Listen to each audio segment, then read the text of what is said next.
Bismillahirrahmanirrahim. Alhamdulillahirabbil alamin. Allahumma shalli wa sallim wa barik ala sayyidina Muhammad wa ala alihi washabihi ajmain. Jadi kunci sebenarnya untuk menjaga hati itu menjernihkan hati itu ada banyak. Pertama kali itu yang jelas, yang kemarin kita bahas, selalu mengingat Allah. Karena kalau kita nggak mengingat Allah, Allah akan membuat kita lupa pada diri kita sendiri. Dan ketika kita lupa pada diri kita sendiri, dalam konteks apapun, secara psikologis orang yang lupa dirinya, itu dua, mabuk atau gila. Kita jadi orang mabuk, mabuk duniawi, atau gila duniawi. Karena nggak kenal kita ini siapa, untuk apa, mau kemana. Tujuannya hanya jangka pendek.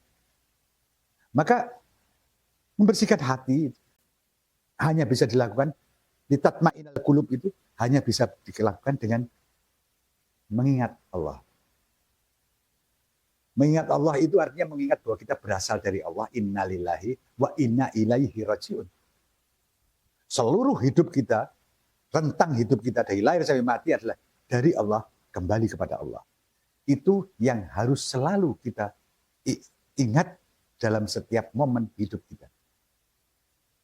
Kebanyakan kita sekarang karena dunia modern menyediakan macam-macam, kita terarus pada isu-isu yang dari luar, yang diam-diam membuat kita tidak tahu harus berbuat apa.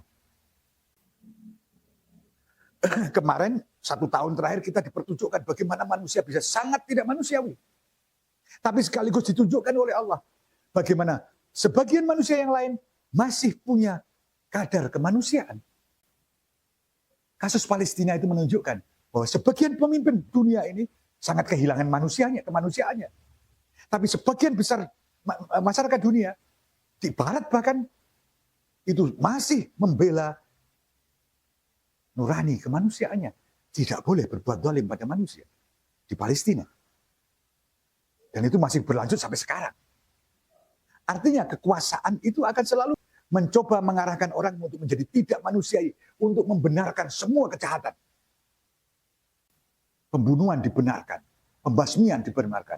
Dan kita, kalau kita ikuti akal, mereka akan mengatakan A, B, C. Kalau kita hanya mengikuti otak kita bisa jadi menjadi membenarkan.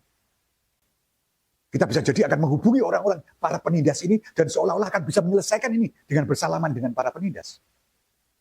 Oh, tidak. Itu diam-diam kita sudah menggadaikan nurani kita. Dan kalau itu kita lakukan, itu kita sedang memberi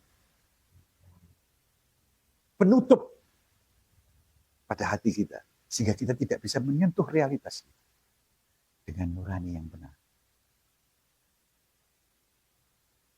Untuk menjaga itu, kalau butuh keheningan, puasa, kemarin kita bahas, kemudian sholat malam. Kenapa tahajud, sholat malam sepertiga malam?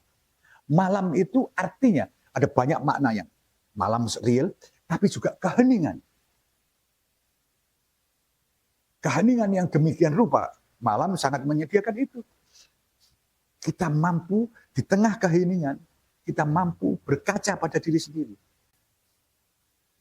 Akan melihat di depan Allah, sebenarnya apa kita ini, apa yang telah kita lakukan, apa dosa kita. Dan kita tidak akan memposisikan seolah-olah kita akan sampai ke surga.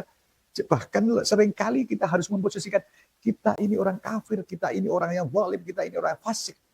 Supaya terus membersihkan diri. Orang yang membersihkan diri, yang mutaharun itu berawal dari orang yang membersihkan diri. Orang yang membersihkan diri itu punya pemikiran dalam dirinya bahwa dia tidak bersih.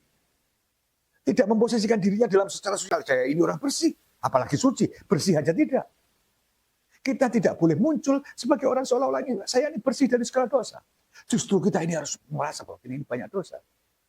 Orang yang muqarrabin, yang didekatkan, bukan orang yang sudah merasa dekat. Orang yang selalu merasa jauh, sehingga dia harus selalu mendekat.